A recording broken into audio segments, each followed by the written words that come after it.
2, estamos ya en nuestro estudio bíblico de Efesios, capítulo 2. Nos compete, hermanos, continuar, ¿verdad?, hablando acerca de lo que el apóstol enseñaba a la iglesia.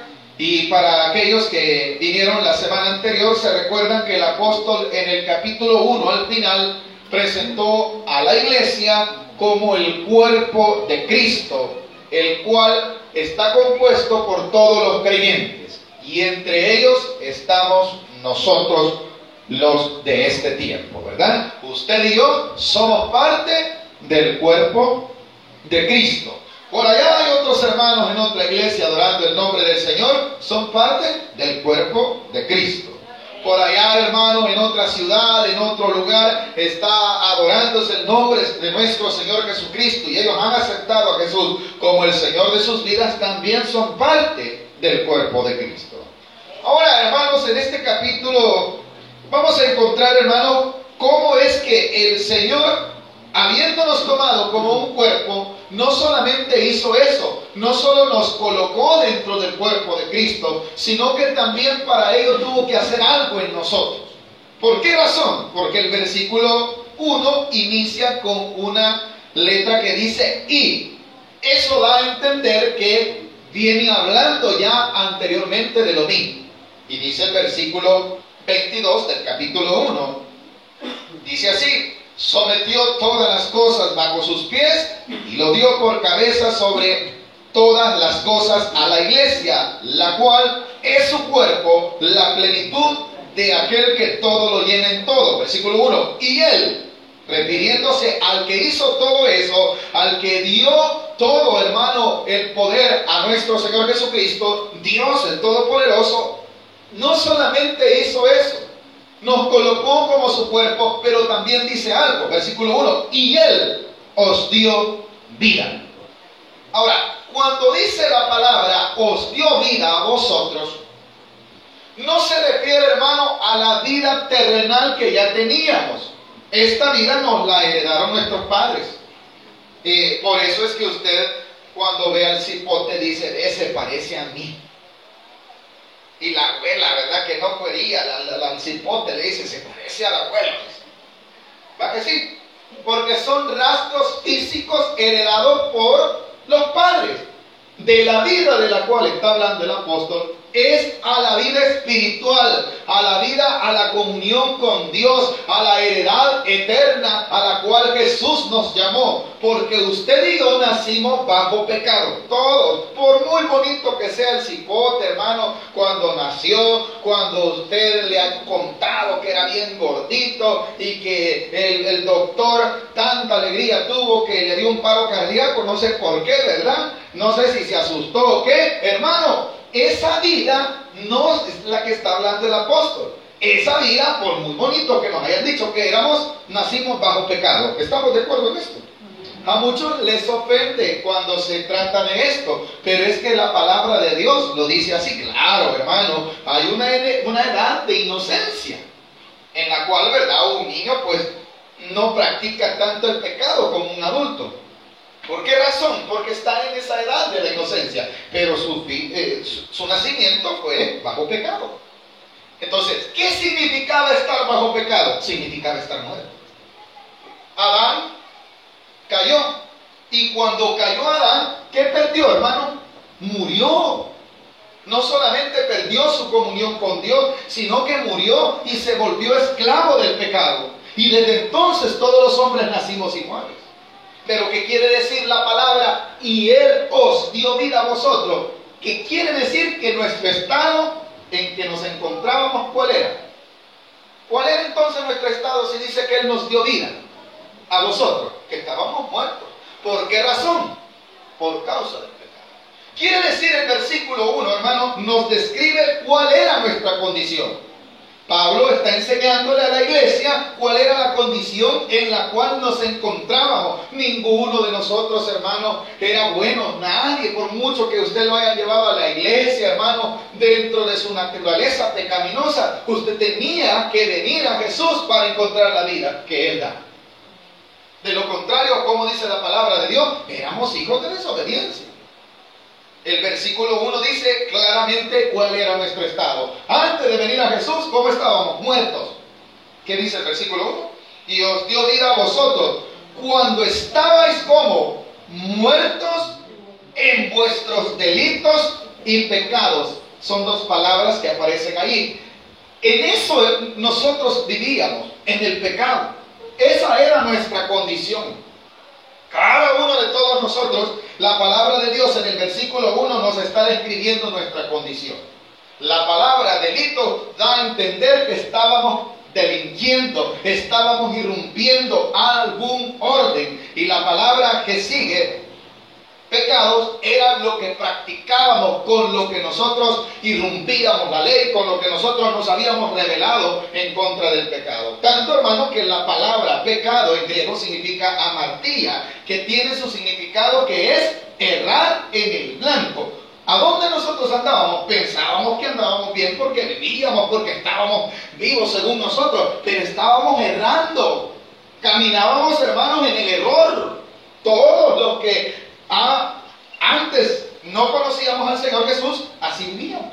Lo dice la Escritura, no me lo estoy inventando yo. Porque a mucha gente no le gusta que se le haga ver su condición. ¿Por qué dice? Cuando salimos a evangelizar, no, yo creo que voy al cielo porque viera, no soy tan malo. Oiga, no soy tan malo, pero si hay maldad en mí. ¿Cómo nosotros podríamos decir eso? Nadie, hermano, puede decir que por sus propios medios puede alcanzar la salvación, puede alcanzar algún favor de Dios. Es por pura misericordia. Todos estábamos muertos bajo delitos y pecados. Lo dice la Escritura. Esa era nuestra condición. Ese era el lugar donde estábamos. Y lo peor de todo, hermano, que nos deleitábamos ahí. Lo peor de todo, que nos gustaba y no queríamos salir de allí. Fue la pura misericordia de Dios que nos reveló a Jesucristo. Cuando eso sucedió y nosotros lo creímos, empezó a ¿qué? A resucitar usted. Empecé a resucitar yo, porque como vivía, muerto, hermano. Lo dice la Escritura. Y Él os dio vida. ¿Por qué dice os dio vida? Porque estábamos muertos. ¿A dónde estábamos muertos? En el pecado. Usted puede ver a la gente, hermano, bien contenta, aparentemente feliz, hermano, y qué tal, ay, viera, qué bonito. Según ellos están bien vivos, hermano, están más muertos que los que están allá en el cementerio. Porque algunos de los que están allá han creído en Cristo Jesús y esos están más vivos que ellos. ¿Por qué razón? Porque ellos morirán y si no se arrepienten, nunca saldrán de allí. Ese es el problema. Mas sin embargo, hermano, ellos ¿cómo se ven? Se ven, hermano, como que si estuvieran mejor que nosotros. Pero ¿sabe qué dice la Escritura? Algo bien duro, es que están muertos. Hermano, pero mire cómo, vean cómo están brincando de alegre. Dicen que están bailando. Están muertos, hermano. Pero mire, hermano, dice que van allá y son libres. Están muertos. No lo digo yo, lo dice la Escritura. Y así estaba yo. En esa condición me encontró el Señor. Nuestra hermana contaba, ¿verdad?, que en los tiempos de fin de año, allí no había, hermano, estrés, no había ningún problema cuando le invitaban a bailar, ¿verdad? Dice que ni los pies, aunque le dolían, mejor se quitaba los zapatos, pero al baile iba. Pero ¿cómo estaba la hermanita? Muerta. Y muchos de nosotros también. En esa condición está aquel que no quiere aceptar a Cristo Jesús. Aquel que va a la iglesia, pero si no quiere rendirse al Señor, todavía no ha sucedido que Dios le esté dando vida, sino que solamente ha escuchado el amor de Dios, pero no lo ha creído dentro de sí. Tiene un problema. ¿Cuál es? Que está muerto todavía. Hermano, por eso es que mucha gente no quiere que hayan cambios en su vida. ¿Por qué razón? Porque todavía no están siendo vivificados como debe de ser. No se han rendido al Señor. ¿Están bajo qué condición? Bajo su estado de pecado. Claro, pueden venir a la iglesia. Nadie les va a prohibir a nadie. Pero el hecho es que cuando Jesús nos dio vida, nos cambia totalmente todos nuestros pensamientos, nos cambia toda nuestra dirección, nos cambia lo que nosotros queremos y empezamos a buscar lo que Él quiere. Pero eso solo sucede cuando ya verdaderamente Jesús nos ha dado vida. Entonces no se puede decir, hermano, y aquella persona que dice, hermano, no, si usted puede pecar y pedir perdón. es posible, hermano, el Señor le perdone, pero ¿sabe cómo está? Muerto todavía, porque el pecado vive todavía en él, no ha muerto a él, todavía no ha dejado que Jesús le resucite. Cuando yo caigo en el pecado y digo, hermano, después me voy a arrepentir, ¿qué está sucediendo? ¿Qué estoy demostrando? Que estoy como muerto. ¿Estoy como? ¿En qué? En el delito. ¿Y qué más? Y en el pecado. Lo que decía, el error. Esa era la condición del hombre. Esa es toda la condición. Por muy hombre que sea, porque tenga un escaño social, porque la sociedad le diga que él es, o porque sea religioso, hermano, si no se ha arrepentido, no ha creído en el Señor Jesucristo, la Biblia dice que ahí está muerto. Suena duro, suena pesado, pero lo tenemos que predicar de la forma como está. Dice el versículo 1, muertos en vuestros delitos y pecados, en los cuales, para que nos demos cuenta que ya no debemos de andar así, está escrito lo siguiente. ¿Lo puede leer conmigo el versículo 2? En los cuales anduvisteis, quiere decir pasado. No dice anda. ¿Cómo anda el mundo? Así. En los delitos y pecados. Mire, hermano, el hombre anda mal vestido, pero él dice que anda bien porque está muerto. Él no siente lo que ofende a Dios. Él no siente que el hombre, hermano, cuando anda en pecado, él siente que está bien, que no hay ningún problema. ¿Por qué razón? Porque eso es lo que gobierna su vida. El problema es que, hermanos, nosotros debemos de entender algo. La palabra nos está enseñando que nuestra condición delante de Dios es completamente pecaminosa. No hay nada que yo pueda hacer que Dios llame la atención yo de él. Que Dios diga, este se está rebuscando. No puedo hacer nada por eso. ¿Cómo así, hermano? La salvación de lo que va a hablar, porque en sí, hermano, el tema de lo que está hablando el apóstol Pablo es de la salvación. Es una doctrina sustentada en que la salvación es completamente por gracia.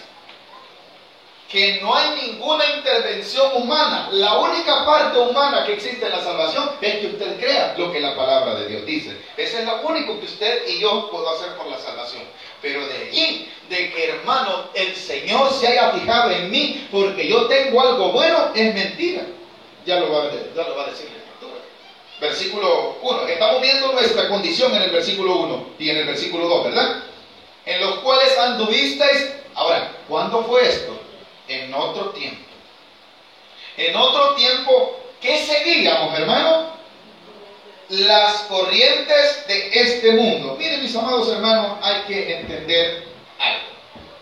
Cuando nosotros estamos guiados por las corrientes de este mundo, como lo dice la palabra de Dios, estamos obedeciendo al enemigo. Que suena muy fuerte y que quizás esto es lo que más nos ofendía a nosotros cuando no éramos cristianos, que nos dijeran que nosotros no éramos hijos de Dios. Porque dice la gente, todos son hijos de Dios.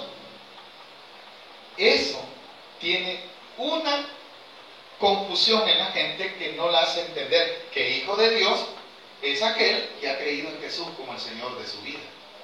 Que ha entendido que ya esa vida de pecado ya no está en él, porque Dios no lo ha llamado a usted para que siga pecando. Dios no me ha llamado a mí para seguir en el pecado. Dios me ha llamado a mí para ser un ejemplo de ¿qué? De su hijo. Pero no es que yo lo pueda lograr por sí mismo, Él lo va a hacer en mí. Dice el versículo 2, vayamos entrando. En los cuales anduvisteis en otro tiempo, siguiendo la corriente de este mundo, conforme a quien dice Abba. Entonces no estoy yo inventando que es el enemigo el que guía a la gente sin Dios. Si Dios no guía mi vida, hermano, no puedo decir que es alguien apegado al cielo. No, si Dios no guía mi vida, la guía el enemigo. ¿Cómo así? Y no, ahí lo está diciendo la palabra de Dios. El versículo 2, hermanos, nos está diciendo que para nosotros era normal que nuestra naturaleza hiciese en nosotros lo que ella quisiese. Siguiendo lo que quería, lo que nuestros ojos veían, lo que nuestra carne quería. Pero la segunda parte, hermano, muestra que esa condición en la que estábamos, del versículo 2, dice lo siguiente. conforme al príncipe de la potestad del aire, que no solamente era lo que nosotros queríamos, sino que había una influencia. ¿Cuál era la influencia? Según lo que dice la Escritura, no según lo que yo pienso. Según la Escritura era que yo obedecía al príncipe. ¿Cuál príncipe? De la potestad del aire. ¿Quién es el príncipe de la potestad del aire?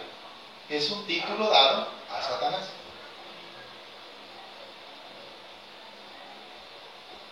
Nosotros no nos gusta que nos diga que el diablo nos dirige, pero en la palabra de Dios está escrito: si no me dirige Dios, me está dirigiendo el príncipe de este mundo. Así lo dice claramente en el versículo 2. Conforme al príncipe de la potestad del aire, el espíritu que ahora opera en los hijos de desobediencia, entre los cuales también todos nosotros vivimos en otro tiempo. La palabra espíritu de desobediencia, ¿a qué se refiere? También se refiere a una forma de expresar que no es Dios quien dirige eso. El príncipe de la potestad del aire, el espíritu de desobediencia, solo pueden provenir ¿de quién? De Satanás. Ahora, eso, hermano, quizás para nosotros no lo veamos así. No, hermano, yo no me dirigía al diablo. ¿Y por qué no veníamos a la iglesia? ¿Ah? ¿Y por qué nos gustaban todas las tonteras que hay en el mundo? No, hombre, si desobedecerle a nuestros padres era uno de nuestros, hasta nos delectábamos. Yo no le hago caso a mi mamá. Vaya, ¿en qué estaba yo fallando? En desobediencia. Era un espíritu de desobediencia. ¿De dónde dependía? ¿De Dios o de Satanás? De Satanás. Él era el que me guiaba.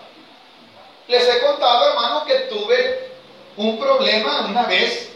Ahora me arrepiento, hermano, de todo corazón cuando veo a mi viejita, mi mamá es curada de cáncer, para la gloria de Dios.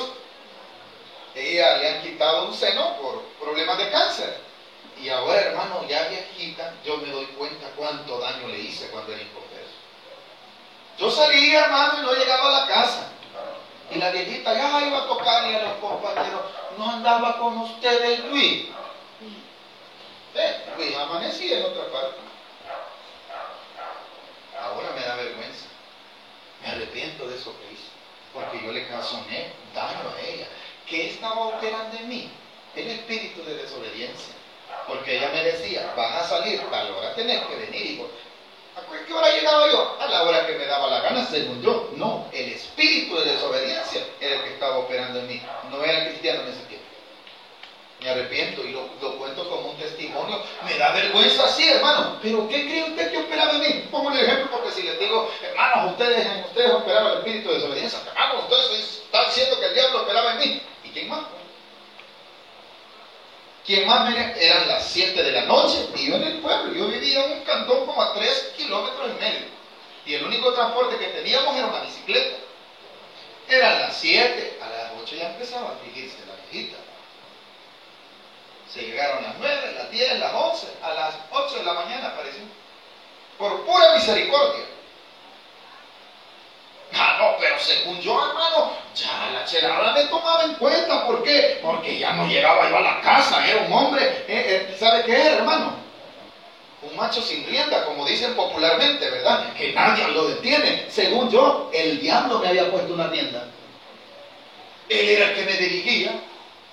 ¿Quién dirige el montón de bichos rebeldes en la calle? Usted nos dice. Eso no hacen caso, hermano. A usted y a mí no nos hacen caso, ni a las autoridades, ni a sus papás. Pero al diablo sí le hacen caso.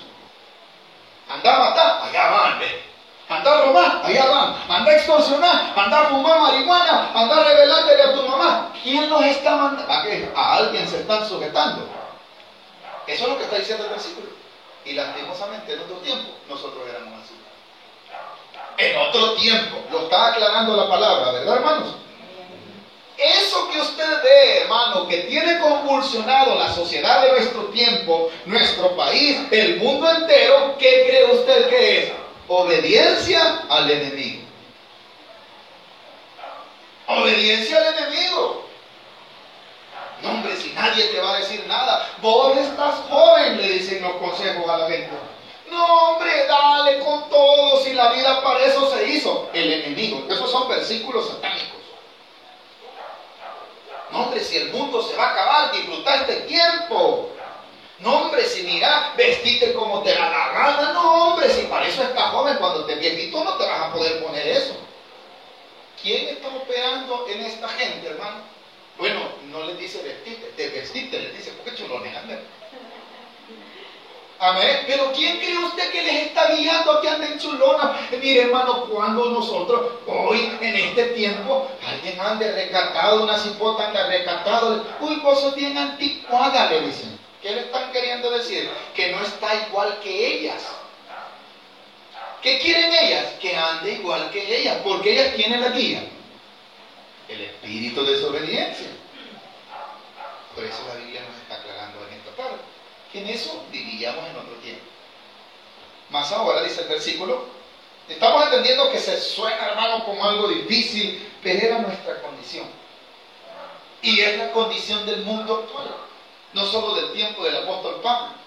El versículo 3 está describiendo que esta gente, hermano, que ve, que mata, que no le da pena robar, que no le da pena ultrajar, que no le da pena cualquier cosa, hermano, usted los puede ver que van allí, que ellos no le tienen miedo a alguien, a nadie. Según la Biblia, están sujetos a un demonio.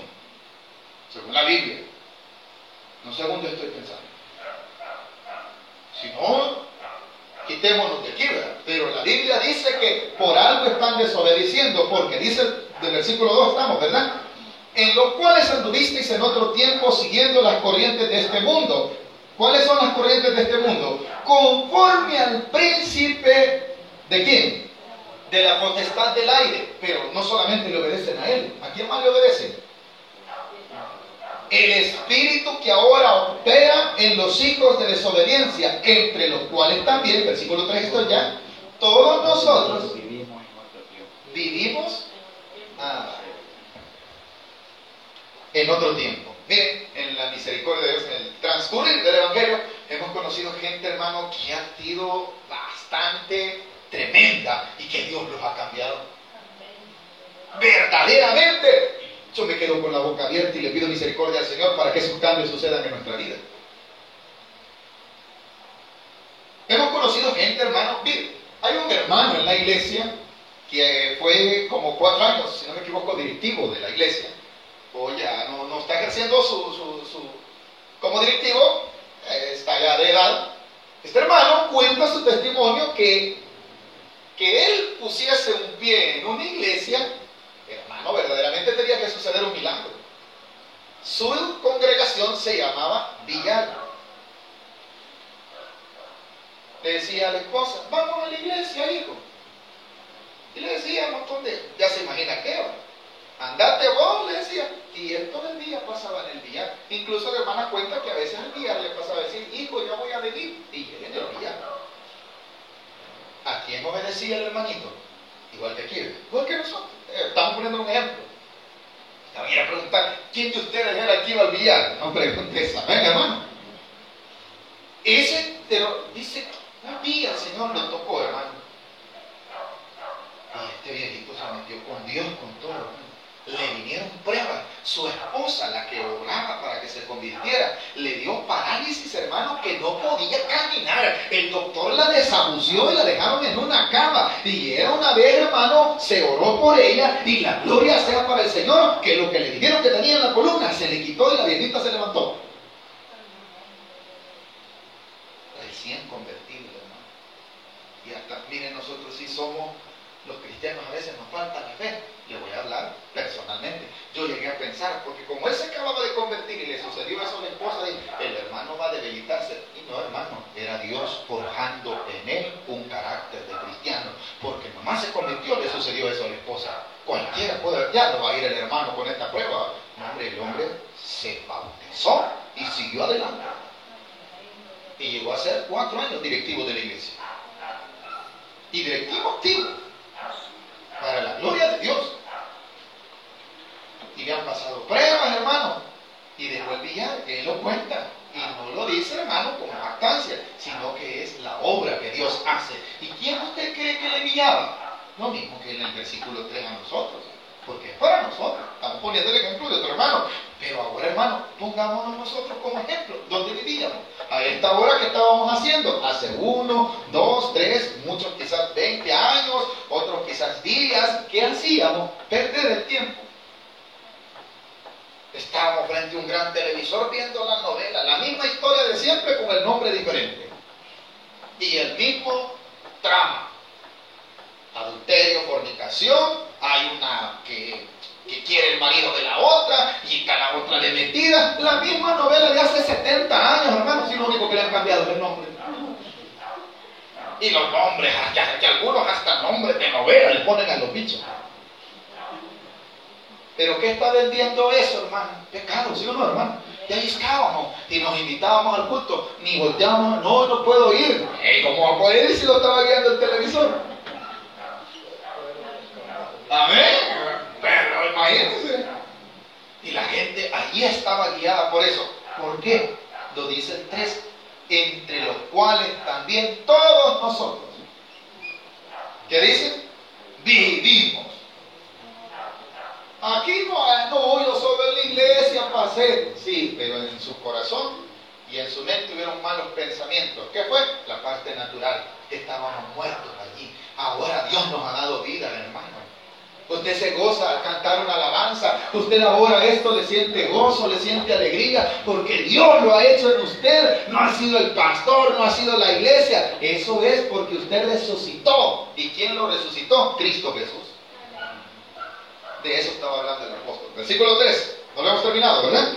Entre los cuales también todos nosotros vivimos en otro tiempo. Estamos poniendo el ejemplo, ¿verdad?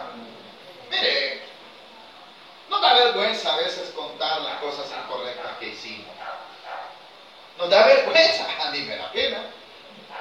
Cuando me recuerdan muchas cosas malas que yo hacía, que no quisiéramos ser nosotros, ahora que somos cristianos, pero en otro tiempo hasta nos sentíamos el gallo más gallo. Hoy quisiéramos ser el avestruz para meter la cabeza de la vergüenza de lo que hacíamos. Amén, hermanitos. Pero eso sucedía porque no teníamos vida, porque estábamos muertos. Así es que ahora, hermano, no se avergüence porque lo hizo cuando estaba muerto. Ahora ya no nos compete hacerlo, porque ya tenemos vida, ya tenemos comunión con Dios. Hermano, pero ¿por qué muchos en la iglesia practican estas cosas? Volvemos a lo que iniciamos, todavía están muertos. Todavía no han dejado que Jesús los resucite. No es que el Señor no tenga el poder, sino que para eso sí hay una parte humana que se debería hacer. La rendición, el rendirme yo a Él, reconocer que yo soy inútil, que Él es el que lo puede hacer. Dice el versículo 3, la segunda parte. Otro tiempo vivimos en otro tiempo en los deseos de qué vivíamos, de la carne. ¿Qué más hacíamos? Haciendo la voluntad de la carne. ¿Y qué más dice? Y de los pensamientos, y éramos por naturaleza hijos de ira. ¿Cómo dice? Éramos hijos de Dios. Éramos hijos de Dios. Vale, no. La Biblia dice claramente, hijos de quién éramos? De desobediencia.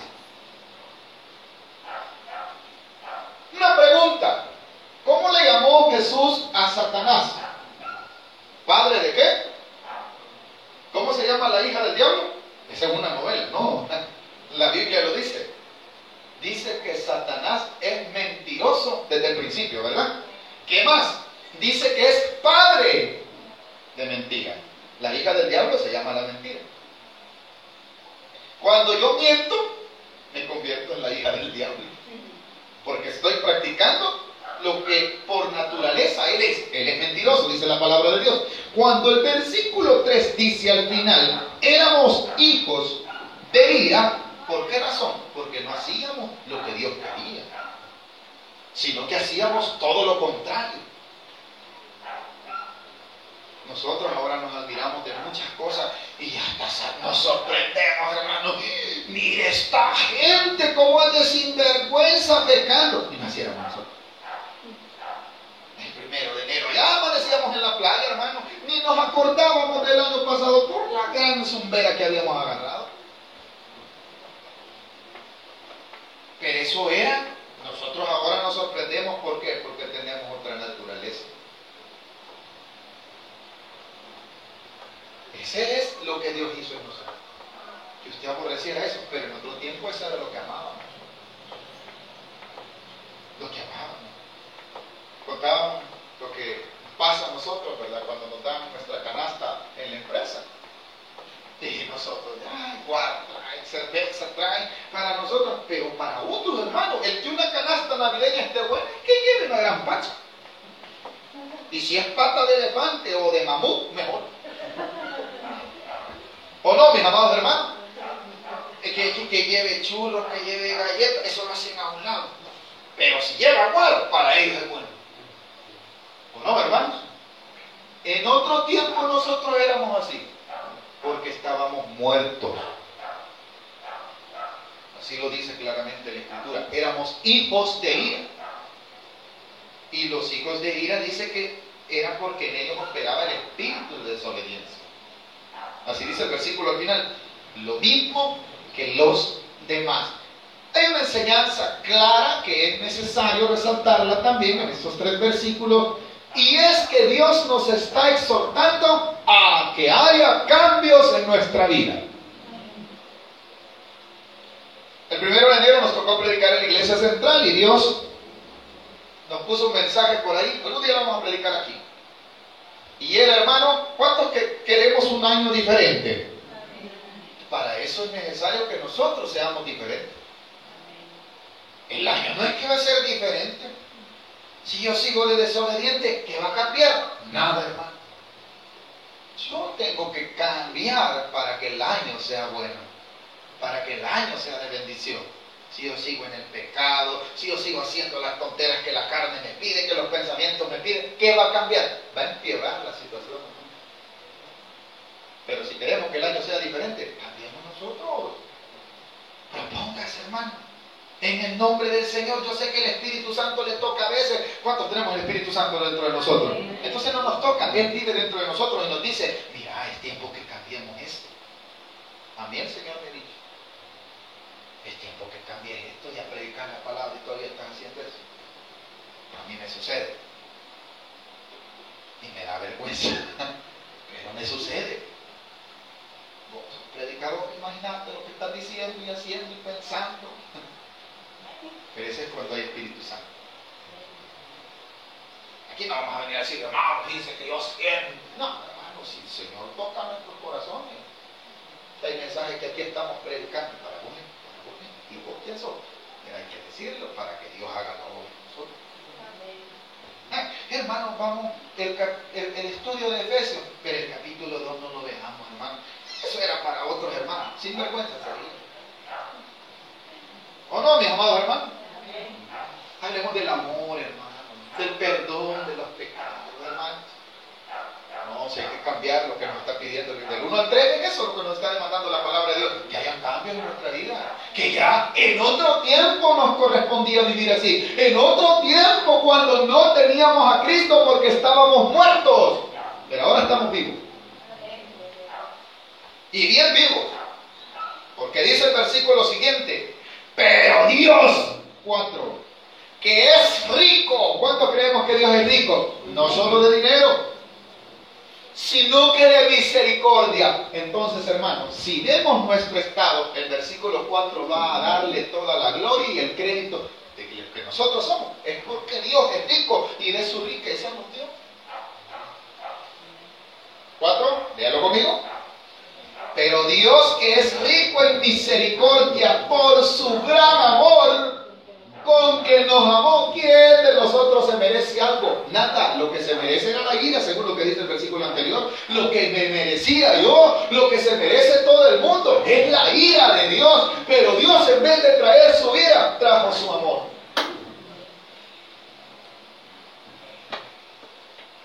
Ahora, pero no creamos que Dios, porque tiene amor, hermano, me va a perdonar todo si yo tengo conocimiento. No, en otro tiempo tenía yo que vivir así. Ahora me dice que su amor ha hecho algo en mí. Su amor trajo algo para mí. Dios es tan rico en misericordia que decidió compartir su riqueza conmigo en el versículo 4.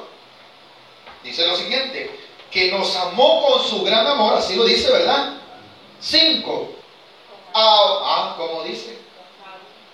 ¿Dónde queda que no es que yo voy a ir a la iglesia hasta que sea bueno? Mentira, pretexto. No, es que yo soy muy malo, hermano, yo no puedo entrar a una iglesia. Si el versículo 5 lo está diciendo claramente. Bueno, Jesús en los evangelios, hablando de esto, decía, Él no había venido a santos, sino a pecadores, al arrepentimiento. Allí, ¿quiénes estaban? Los que iban al billar, los que chupaban, los que fumaban marihuana, los que mentían, y también los que pensaban hacer esas cosas. Usted dirá, ay, yo no fui al billar, yo no fui tal cosa, yo no robé, pero pensó un montón de tonteras de eso. ¿Cómo estaba incluido entonces usted? Como alguien que tenía delitos y tenía pecados. Pues Dios es su gran amor. Dele gracias a Dios si no anduvo en esos pecados. Pero no crea que porque no los cometió no era pecador. Porque todos somos pecadores. Todos necesitamos el perdón de Dios. El hombre es salvo porque Dios tiene una riqueza en misericordia. La Biblia dice que grande es Jehová, tardo para la ira, dice. Grande en misericordia. Y la palabra misericordia es una palabra compuesta. Empieza con miser, que quiere decir miseria. La palabra cordia, del corazón. Dios tuvo corazón, ¿para quién? Para los miserables como nosotros. Hermano, ¿usted cómo maltrata a la congregación diciendo? No, si yo me estoy incluyendo entre los miserables. Lea detenidamente el versículo 5 y se va a dar cuenta cómo estábamos todos. Versículo 5, con esto voy terminando esta parte. Aún estando nosotros, vuelve a repetir, muertos. ¿En qué estábamos muertos? En pecados nos dio vida juntamente con Cristo. Ya no tenemos el tiempo para avanzar. Pero nuestra condición, hermano, delante de Dios era que estábamos muertos. Atestados de pecado.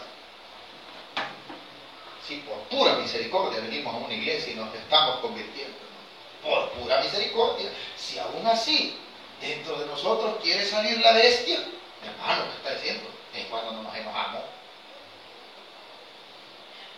Se le salió el chucho que tiene adentro, dice. No tenemos chucho, pero logramos peor que un chucho. ¿Qué es eso, hermano? La vida antigua. Ya no deberíamos de ser así. ¿A qué nos está llamando Dios entonces? A que de allí salgamos. Que eso era en otro tiempo. Ahora ya no. Ahora Dios nos está llevando ¿a qué? A que entendamos que Él vino para que ya no seamos así. Para eso dio de la riqueza de su misericordia. Así es que aprovechemos.